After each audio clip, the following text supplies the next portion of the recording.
Hi everybody, my name is Wendy Altobello, and have you ever realized how often you touch your face? If you want to know how you can stop doing that, stick around. Why? Because the World Health Organization has given us a few tips on how we can protect ourselves, each other also, but especially ourselves. And the first one is, of course, if you're sick, stay at home. Keep your distance with other people, that's the second. Wash your hands very often and stay away from your face with your hands. So stop touching your face. Do you realize that we touch our face approximately between 16 and 23 times an hour? And that's actually not so strange.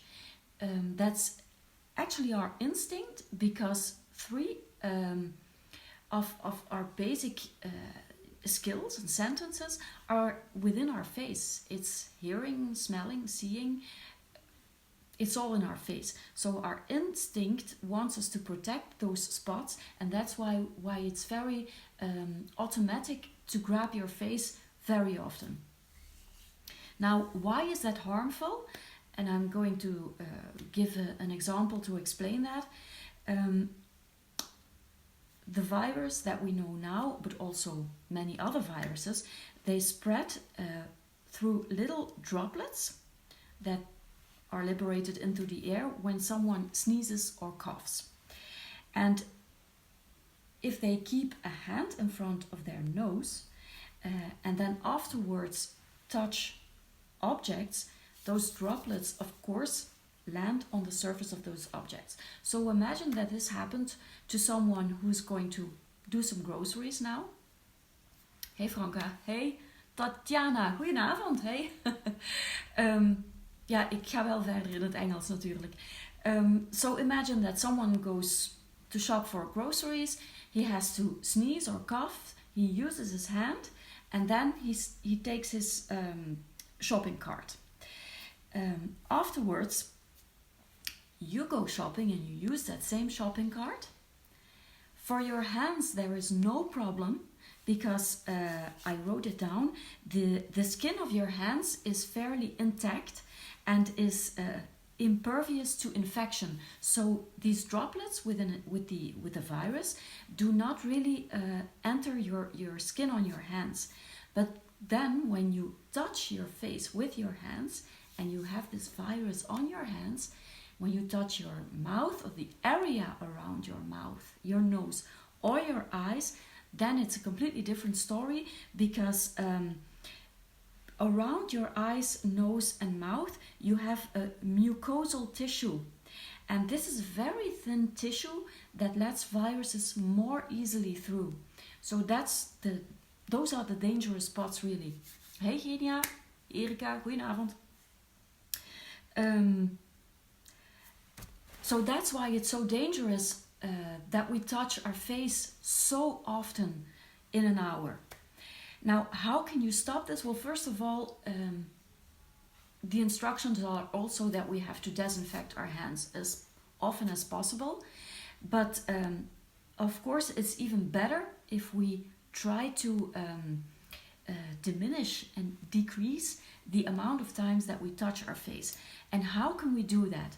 First of all, we have to start being mindful about how often that we touch our face.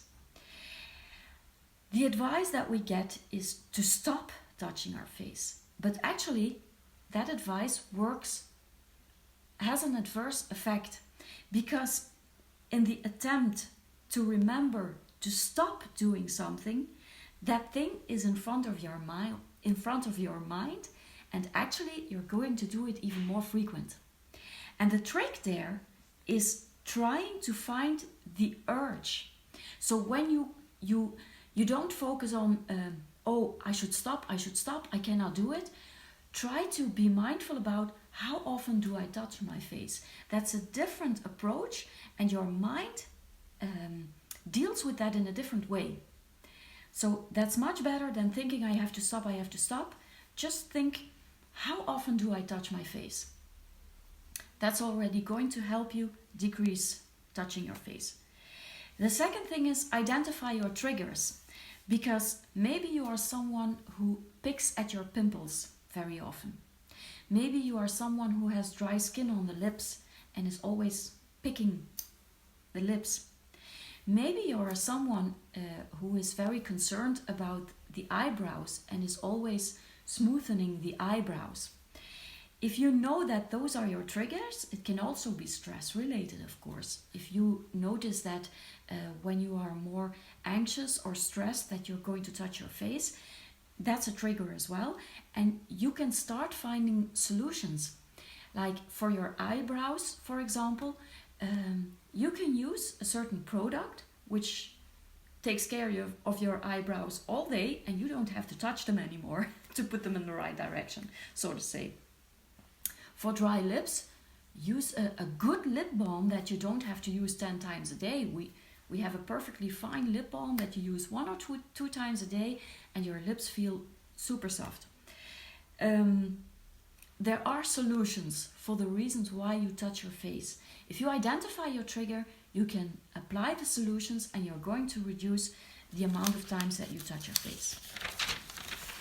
Then, find other behaviors.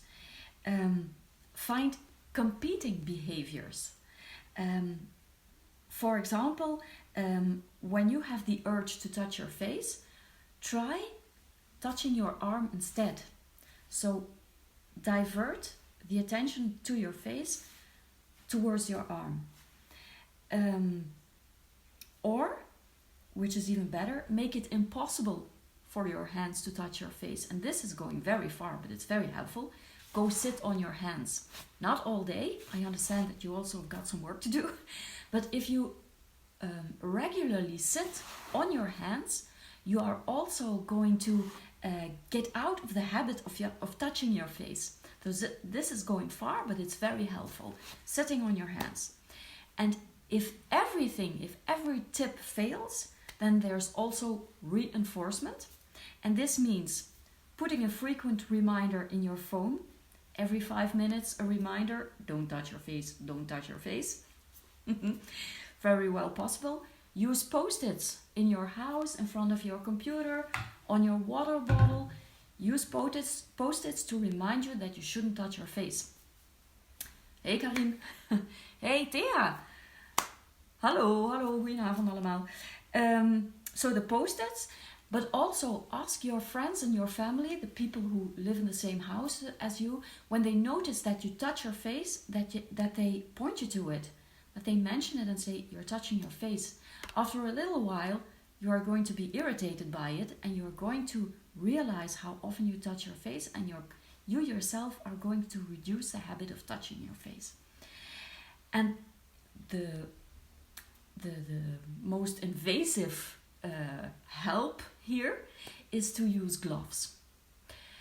Makes me think about our babies a few years ago, but indeed you can wear gloves. It's going to feel very strange to wear them in the house, but it's going to make you very aware of your hands and where your hands are positioned. So it goes far, but it is very helpful. And as I said in the beginning of this video, there is a true danger in touching your face very frequently, and if you can reduce it, it's certainly to the benefit of yourself and also other people, because we shouldn't only be concerned about ourselves, we should also be concerned about other people, which might be even more important if it concerns elderly people or people with a already reduced health. I hope this was helpful. I hope you got some nice and even fun tips to use. And I read today an article on how to talk to your children about this situation. And that can be very helpful as well, especially if you have children with a mental disorder or something like that. Tips on how to deal with that and how to talk to your children can be very helpful as well. If you're interested in that, I'm very willing to put it on a piece of paper, or to write it down and make sure that you get it via email. Sorry, it tickles. Stay safe everybody, have a good evening. Bye.